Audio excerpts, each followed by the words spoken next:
Yeah, I hate to put you on the spot like this, but there's one artist that isn't on your Goodfella Thing project. Troublesome. What's up with that? Yeah. No, man. I'm just fucking with you, man. Actually, and I'm gonna say about that because, but that's not a troublesome. That's not a. Old boy. The boy just hit me up. Daniel was the LowLife. Yeah, LowLife. He said, "Are you and Joy Pineda ever gonna collab?" And the question was, are me and you ever gonna collab? Yeah. LowLife hit me up, asked me. For those of you that don't know who LowLife, he's one of the dopest, if not the dopest, producer around, and not even just a producer, sound engineer, music artist. He even does graphics now. You know, I mean, man of all trades, jack of all trades. You know, he's actually now part of M.O.B Media. So y'all be on the lookout for any projects that he's gonna be helping other artists put out and whatnot. But back to what we were talking about. Yeah. He was asking, LowLife is asking if me and Texxx Pesci are ever gonna collab. Yeah, I have a beat from a homegirl, J Dizzle. She's out of Oakland, and it's called "Do Work," and that was gonna be on my "It's Go Time" EP that I'll be releasing next year. Next year, that's gonna be big, man, because I'm releasing my EP and I'm releasing my album titled my first album titled "Taking the World Because of the Storm." Taking the world by storm. So it's Texxx Pesci the Storm. So up until now, you've really just dropped mixtapes. Nothing but mixtapes. Yeah, singles, features. Now the thing about that, you say mixtapes, but everything I've heard sounds like a damn album. Yeah. You got original beats on there. Yeah. You got original beats. A big part of the reason I haven't dropped it yet, an album, and it's one thing is, I think it's because I really want to make sure it's perfect. That my albums are perfect. I don't want to just get features from Texas, and I want to get the right people on them. And not only that, but I really want to create the right fan base. And because nowadays it's not like when you used to just drop, people would just drop an album and it was just a hit. Nowadays you have to create. Music's changed so much to where you create the fan base, and then it's like. And it works for me because I've done a lot of this stuff. And whenever I do perform original tracks. It's not like I'll perform tracks that have never dropped, and that won't be out till next year, maybe even the year after that. Yeah. But I think that's one thing that too separates me from a lot of people is kind of paying attention to some of the detail as of longevity, because me, my main thing is being an artist. I do some of my own graphics here and there. I don't record none of my own shit. I'll have somebody else record me. So I want to be able to focus on my craft, and my craft is being an artist. So all the other stuff I really don't have. I don't have time for it, and I don't want to have the time for it. You know what I mean? So. Yeah. And that's a mistake that a lot of artists will make. They like you though, you got. How you you do the videos, you do the recording your own tracks, you do the graphics, but they took you, a minute to perfect that craft. I had to perfect every craft as I went, basically. Yeah, I could do it, but I don't want to do it. You know what I mean? And it's not like, I'm going to be lazy. I don't want to. I want to be able to. And it goes back to something that you said too. Anything that you do, you're putting your all into it. Yeah. And I think that's the only reason why it's worked for me is because no matter what I'm doing, I'm putting my all into it. I'm not doing it just because I want to do it. Just because I want to say, hey, I can do it. I'm doing it because it's all became passion. So that's what gave me the idea to put you on the track "Do Work," because that track is, I'm talking about that. There's a lot of songs for hustlers, for people selling dope, and I'm like, this track is for people that work. Yeah. You know what I mean? Man, I'm not knocking anybody that's selling dope because I was so dope. My brother's so dope.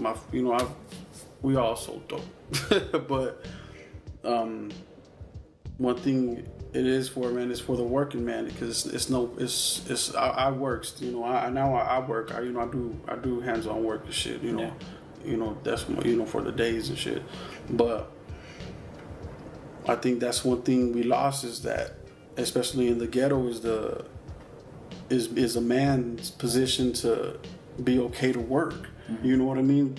Dude, right now I have at least 3-4 incomes, you know, different incomes, and none of them are illegal. They're all legal, you know. Mm-hmm. Somebody could call me today to go cut their hair, I'll go cut their hair. Somebody could call me to go work, you know, with one of the homeboys, and I'll go do that. Or somebody calls me for merchandise, I'll go do that. You can call me, and somebody hit me up for a feature, and I'll do that. And then I still got my job, you know what I mean? So it's like, do work, man. There's everything. I think everybody's so into that fast money, but as fast as it comes is as fast as it goes, especially when you get locked up. You know what I mean? And instead of actually finding something, or not even finding something that finds you. I didn't, you know, cutting hair, I can cut hair better than some of the people that have gone to school for it, and I've never gone to school a day in my life for hair, at least.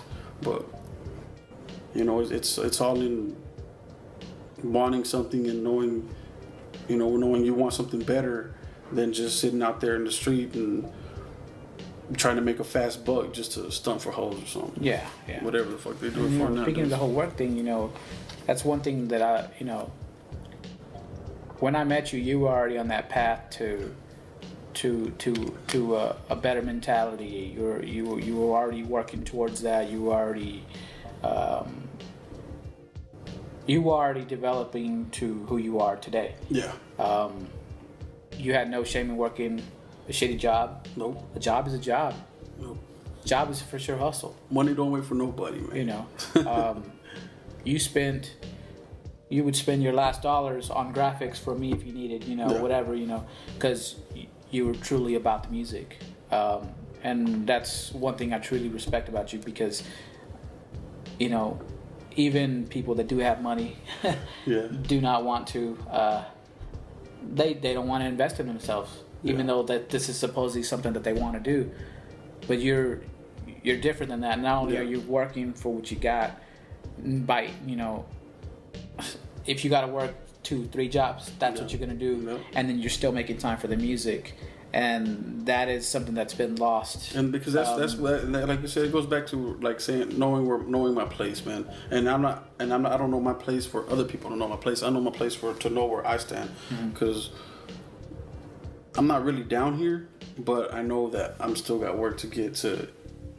You know, there's no limit, bro. Yeah. So when people put themselves at a limit, when they put themselves on a pedestal, that's where they're gonna stay at. Yeah. So like I say, you know, it's just do. I know I gotta work, and even and I've always, you know, there's one thing I know is when I get to where I feel comfortable at, as an artist, as to where I know, okay, I can hustle. You know, I'm good now. Now I can just focus on my music. I can do this. All it's gonna be is gonna be more work to do. So. You know, and that's on that one song that I did with Mateo. You know what I mean? Yeah. You know, it's not just reaching a goal, but to, you know, keep it going. Because when you reach a goal, all that goal is to create more goals, and not just for myself, but for other people. You know what I mean? So that's what it is, man. I mean, one thing we got to realize is, we'll go as far as just in life in general.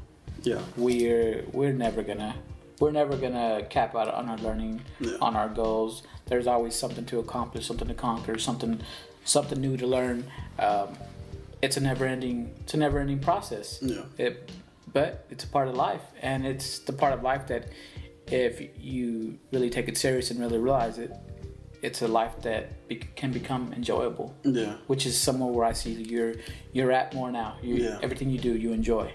You know, and I got to give you a lot of props for that, because without that, your mentality would probably struggle. Yeah, it would be more pain music, and I like to do music about pain and struggling and shit. But all that does, man, is it puts me in a darker place. And even though that's me, the storm, for every I say for every 10 dark tracks, I got that one party track or that one. Yeah. And I have to write those. I don't write them just to be like, oh, I want to follow this crowd. I write them because I have to write them, because if I don't write them, I'm gonna just, when I was younger, man, I was diagnosed with a chemical imbalance and post-traumatic stress.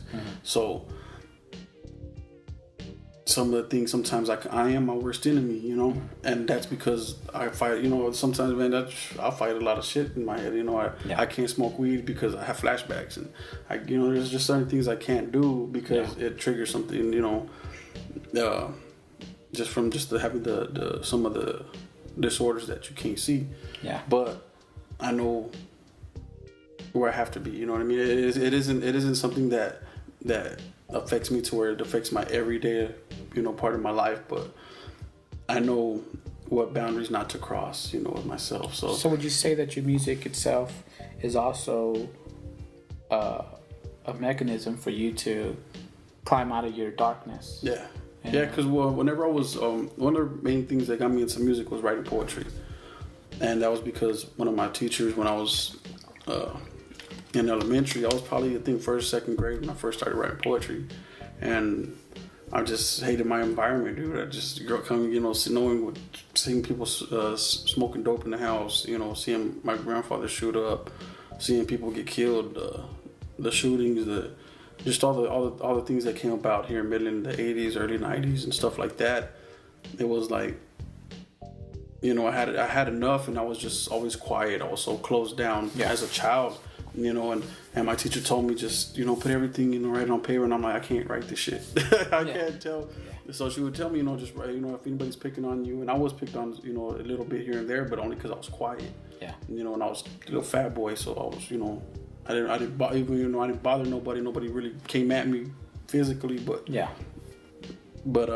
so I would write everything down. And like I said, Tupac, I was interested in him, and I was interested in reading poetry at a young age. So I started writing poetry because I understood my poems, Yeah. And then I think it was around 12 years old when I started rapping, when I started doing freestyling.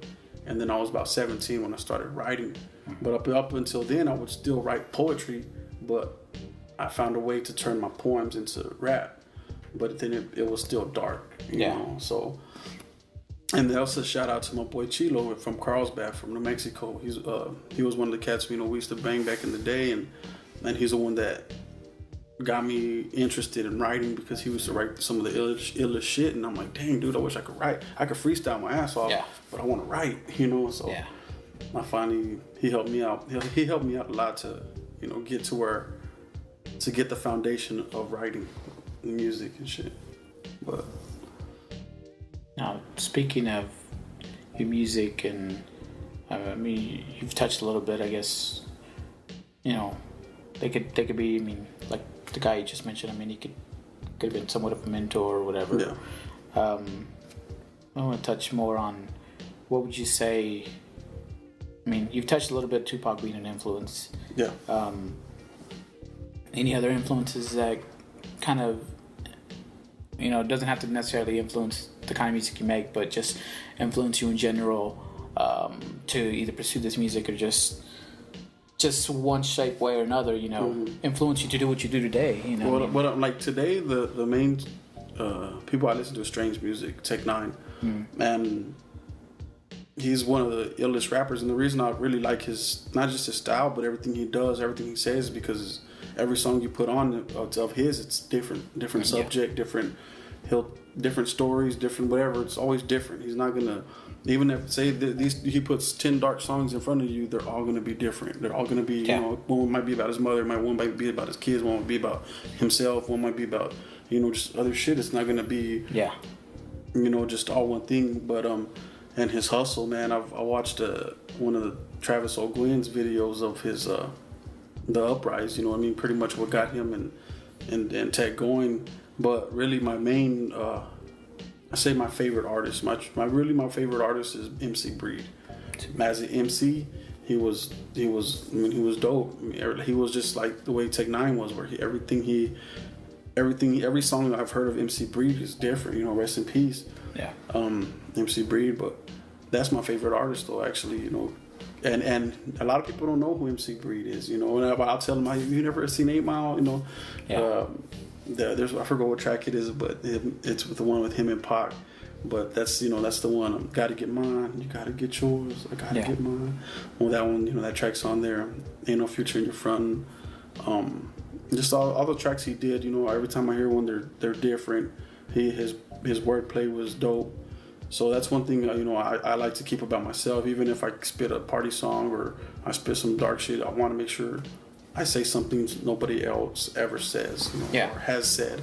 So as an artist, those are the artists that right now, that not even right now and for a while, you know, is Tupac, MC Breed, and Tech Nine. Those are my top 3 artists. That's what's up. Yeah, it's very refreshing to not just have your Pac, your Biggie as your influences. Great music. Because Pac has some good music. I love Pac's music, but to me, Pac was more of a person to me. Like, he's not even actually one of my favorite rappers. He is, but at the same time, he's more of my favorite persons. You know what I mean? Because like I said, that was one person that I could put their headphones on and I trusted what he was telling me.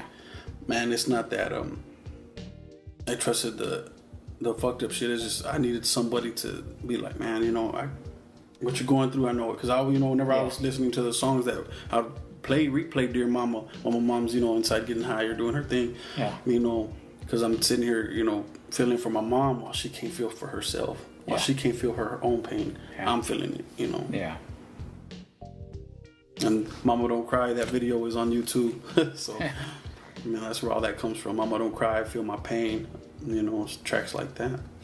And let's try to wrap this up and you know, let's tell everybody first of all, you know, where they can find your music at. Right now you can find my music. I don't have anything online as of yet as to purchase, but you can find my music like free downloads, free streams on SoundCloud and Reverb Nation. Search Texxx Pesci, TXXPSCI.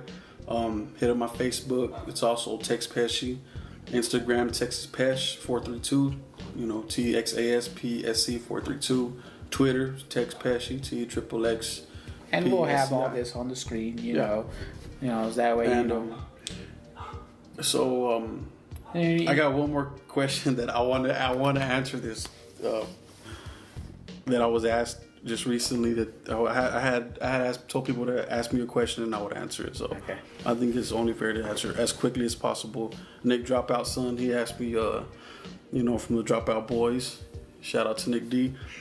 He asked me what happened with Blastback, me and Blastback. One thing about that, man, is I love all them boys. You know, even if we really didn't fall out in bad terms, but I think it was just when we started off, we were just kind of we all had our own different thing, you know, but we had a passion for music, and I don't think we all knew how to contribute each other's, you know, ways into getting to it. And not only that, but we became all too personal, man. So it became more of a family than a music group. And it's good at times to have that, but sometimes it's not. But at the same, you know, shout out to Big Stout. He's the one that's done a majority of my videos. So, you know, there's no love lost between us. There's a few people I haven't talked to in a while, maybe even years.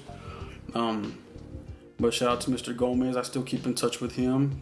You know, we're probably gonna kick it tomorrow.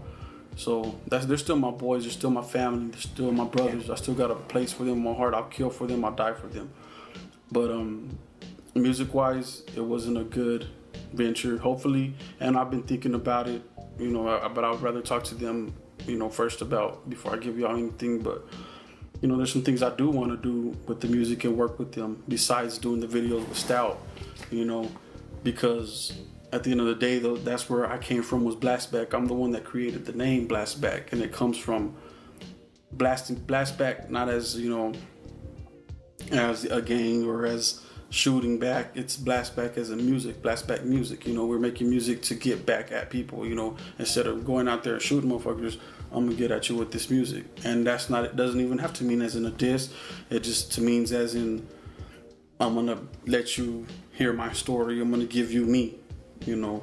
And there was another one from one of the homies, Cody. Shout out to homeboy Monty, man. That boy came from Amarillo Wednesday night, man, all the way from Amarillo, 4-hour drive. Him and his family, man, came out to see me perform.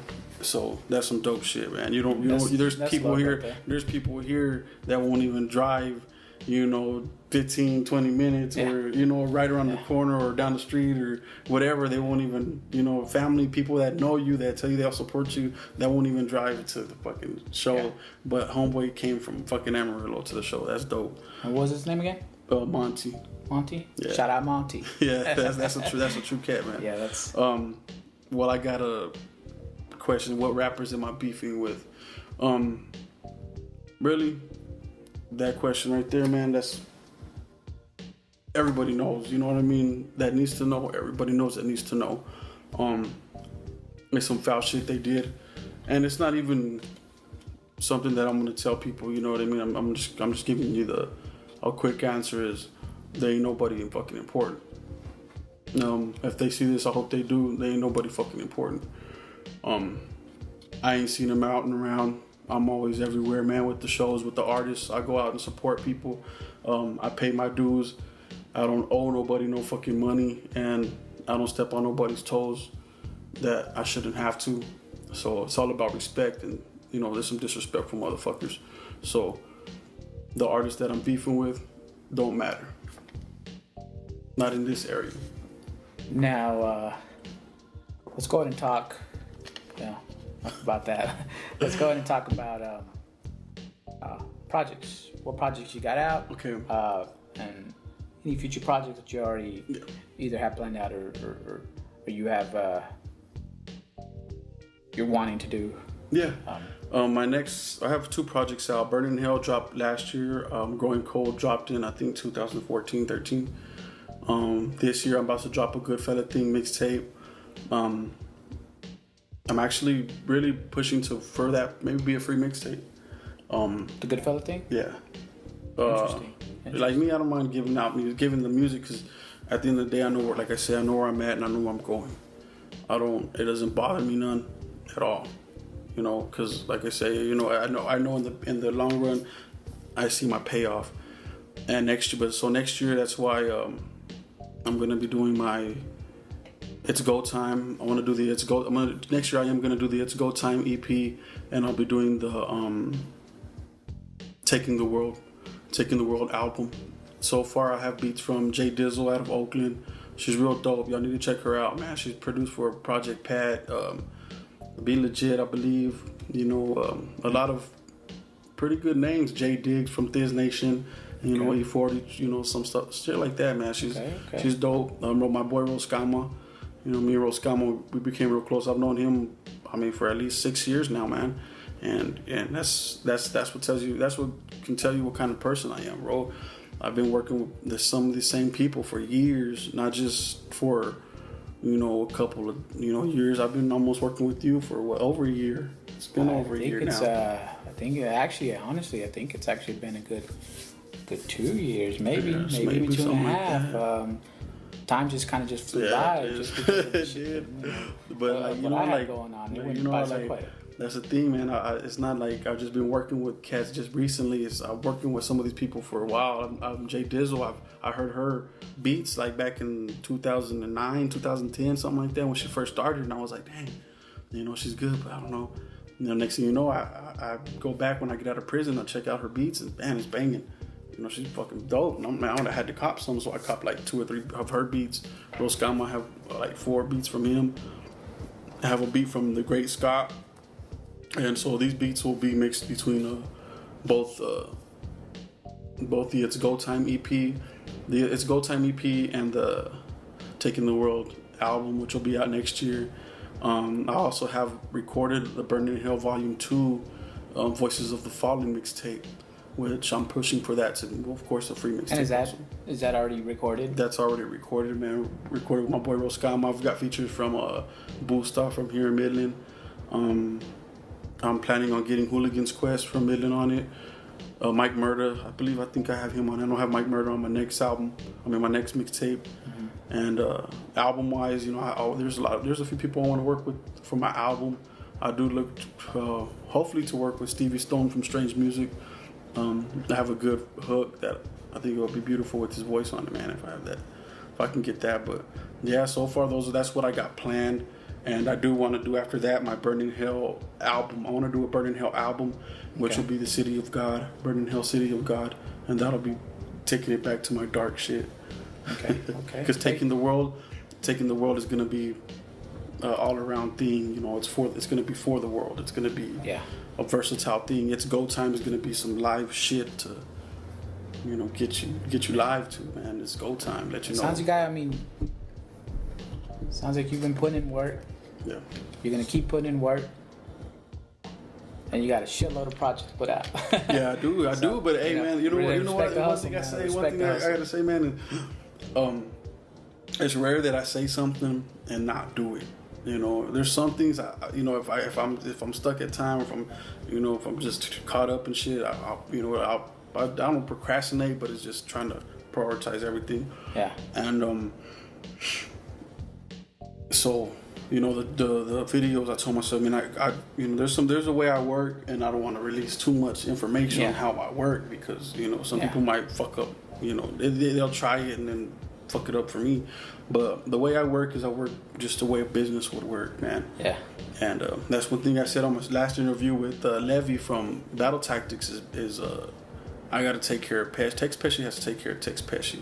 You know, as in my brand, M.O.B media is gonna take care of M.O.B media. Nobody's gonna do that like you. You know, it's like Coke ain't gonna go and take care of Pepsi.